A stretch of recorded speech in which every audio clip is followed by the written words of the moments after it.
When I wrote this title, I thought to myself that it could have been rewritten the other way as well, meaning when it's not good enough to stay, but not bad enough to go. Effectively, I'm touching on the same topic of being in relationships. You would be surprised how many of us are stuck in relationships that are neither here nor there in relation to happiness and satisfaction. We all seem to have reasons or excuses not to leave, and some situations no doubt being much more precarious, as in people staying out of fear of their lives if they do decide to leave. But for this talk, I'm not focusing on those relationships which warrant a separate talk altogether. I'm just going to talk about your relatively normal relationship, not one shaped by violence or threats of violence, but just your mundane relationship that you have committed to and are now unhappy with, but begrudgingly are still in it because, well, you tell me. It's you who can fill in the blanks, so to speak. I know I've only just started, but does what I've just begun to talk about resonate for you in any way?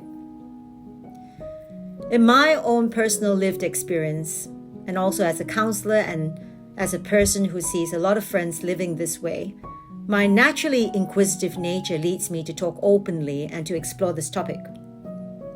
It's a topic of interest to me because there are so many relationships that exist where people are just happy to coexist with each other, whilst in reality, the relationship itself is already dead. You find that you no longer have anything in common with your partner. You don't even communicate, much less have sex, and you just live robotically doing your own thing. And the saddest fact is that the state of your relationship has become your normality. There are a multitude of reasons, also known as excuses, that people make up for themselves to justify staying in a loveless relationship.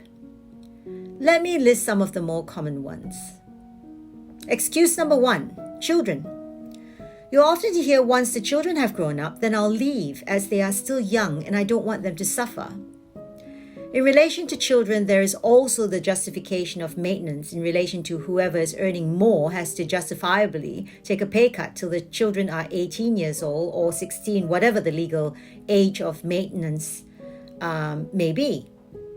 To that I say it depends on how old your children are, because if one of your children or child is only a baby, then your life will be on hold for a very long time. If the excuse is that you don't want them to have a split family as they will suffer emotionally, regardless, unless the both of you are great actors, they will feel the tension and lack of loving emotions anyway, which will probably mentally and emotionally be unhealthy for them in the long run. Excuse number 2, laziness. You are both too lazy to get the ball rolling. You need to get legal documents done. You need to get off your ass to get things settled in order to go your separate ways, and assets need to be split, etc. To this, I say, well, actually, what can I say? If life is that meaningless for you, that you are just settling, nothing will change till one of you decides to take the lead.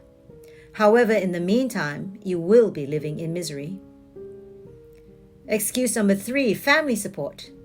Many families, mainly parents and in-laws, do not believe in divorce, and even though their relationships with their partners are terrible, they believe that marriage is till death do us part. They will not support you, nor will they encourage any thoughts that pertain to divorce, as they are believers in the concept that once you've made your bed, you lay on it forever. This causes intergenerational problems that are no longer warranted. Then number 4, culture and community pressure. A lot of people remain culturally entrenched, telling me that they are waiting for the demise of their parents before they can divorce their partners. I often wonder about this because the lives of parents can last a long time. And if you're not happy as it is it worth the wait whilst you are unhappy? As for community pressure, it's often about being talked about and gossiped amongst the community. Who cares? As there will always be the next thing once they get over your story. Trust me on that one. And number 5, religion. Yes, that can be a big one as well, as a lot of religions don't believe in divorce. But that's really up to you. as you can spend time talking to your religious leader, but at the end of the day, you still have to live with your partner on a daily basis. So, if religion is going to be your excuse, then unfortunately, that's your call at the end of the day. What you need to remember is that it's ultimately you who are unhappy. And if you see life as a kind of set in stone kind of rhetoric, then I guess you need to do you and stay till you get so unhappy that you must leave. What I find now that I'm more awakened is that people need to justify why it's so bad that they need to leave. Like it's not enough that you already feel that disconnect with your partner, or that your partner is not doing right by you in so many ways, or that there is no communication, nor was there any to start with. But you continue anyway. So many people need to have it really bad. Example, to have an abusive relationship, or a partner that gambles too much, or cheats on them, or is an alcoholic or drug addict in order for them to be able to justify leaving. I'm trying to say that in those cases, it's obvious. And yet a lot of people still stay, but in situations where it's not like that, but you don't feel the happiness or connection anymore, it can be just as bad emotionally inside you. You are still feeling emotional pain and emptiness instead of having an emotionally fulfilling relationship which is healthy, where the both of you relish each other's company and support each other's growth, instead of preferring to do your own thing all the time without your partner. I can't tell you how often I hear people say, I can't talk to my partner as he or she won't understand me, or won't talk to me, or won't listen to me. Then what the hell are you still doing with them? Is it really better justifying having a partner than no one so that people will not talk about you? I'd rather have no one than to keep pretending to the world that all is good and well. Now, whilst I do appreciate that for a lot of you, there are numerous reasons why you stay, less the 5 most used reasons already spoken about, I do want to say that life is short, too short to live in misery. And to those of you who think that perhaps life on the other side of the fence is not necessarily greener, let me tell you for a fact that it can not only be greener, but also it can be the most luscious, beautiful, flowery field of beauty that you cannot even begin to imagine. Your beliefs generate your thoughts.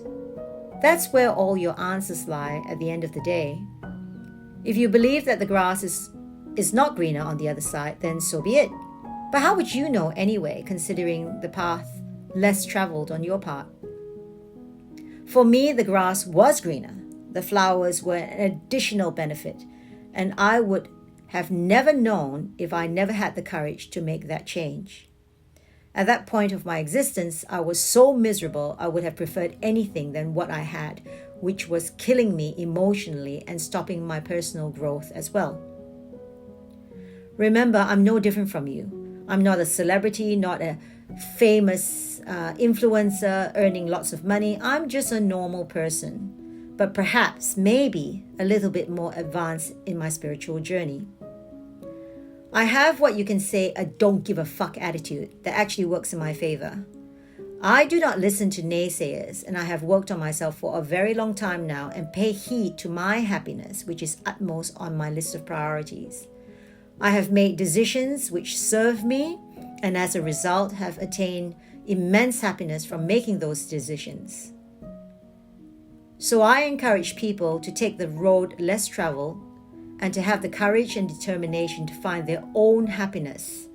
And whether you are aware or not, if your relationship is not happy, you will find yourself not able to achieve as much as you will remain unfulfilled within. Or rather, a blockage is there towards you achieving your personal growth. Relationships are very important if you haven't realized that already. Do not repeat the mistakes of your parents who have lived a loveless life because of tradition. unlearn the repertoire of what you have been taught about relationships and go towards your happiness as you deserve it, believe it or not.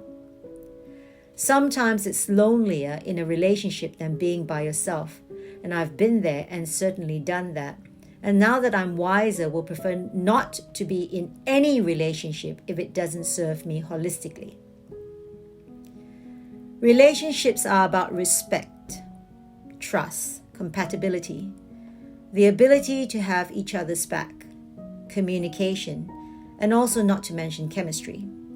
I have omitted other aspects but have honed in on the key aspects. If you're missing one of these elements, then you need to reassess what you do have, as only you can be the judge of your relationship. You also need to understand that the other person's personality and character to know what you can change and what you cannot. You are there in a partnership not to change the other person, but to help facilitate the growth of the other person wherever that takes them. And you will understand this more if you are like-minded. For me, my partner, my soulmate, grew with me.